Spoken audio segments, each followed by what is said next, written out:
अस्सलाम वालेकुम दोस्तों, वीडियो सुनने से पहले मेरी बात पे ज़रा तवज्जो दें।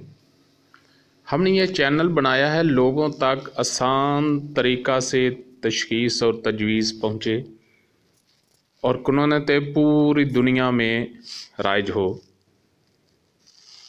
तो आप वीडियो सुनने से पहले हमारा यूट्यूब चैनल जो है वो ज़रूर सब्सक्राइब कर लें और इसको वीडियो को लाइक करें, डाउनलोड करें, बार बार सुनें। इंशाल्लाह आपको बहुत ज़्यादा फ़ायदा होगा। दुआ में याद दिल दिमाग जिगर या बीमार जिगर होएगा या दिल होएगा तो या असाब होने अलामत बिल्कुल ख़त्म जी, अलामत बिल्कुल ख़त्म।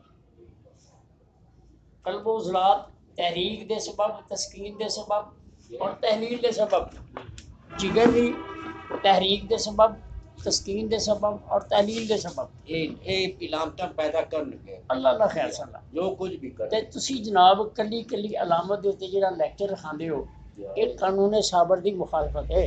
जी बिल्कुल जी सही गल आ जोड़ां दा दर्द है, आ रहम दियां रसौलियां ने, आ फलाना टमकाना है। मैं या नजरिए दे विच ते तारीख तालील मेरी और मेरी तस्कीन गल हो लैन दे।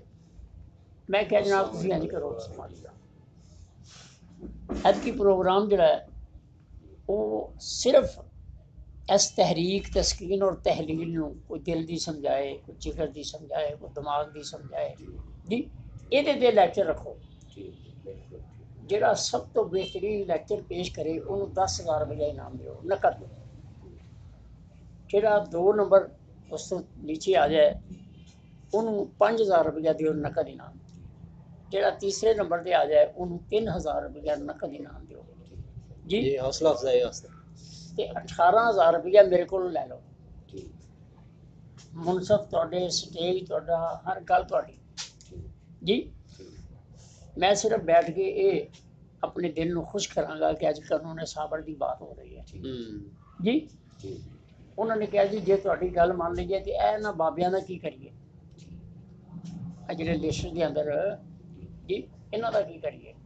मैं कहा जी फिर ये बाबे रख लो जी और असी नजरिए तो या कानून साबर तो फिर खाली जी।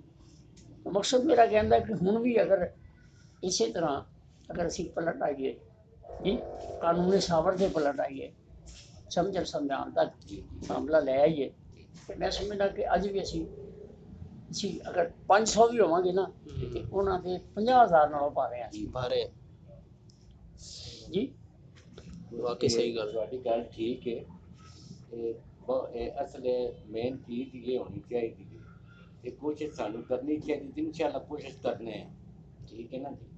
इस चीज़ नूं वेख के ना जी मैं भी ये चीज़ कई बार उत्थे वेखी है कि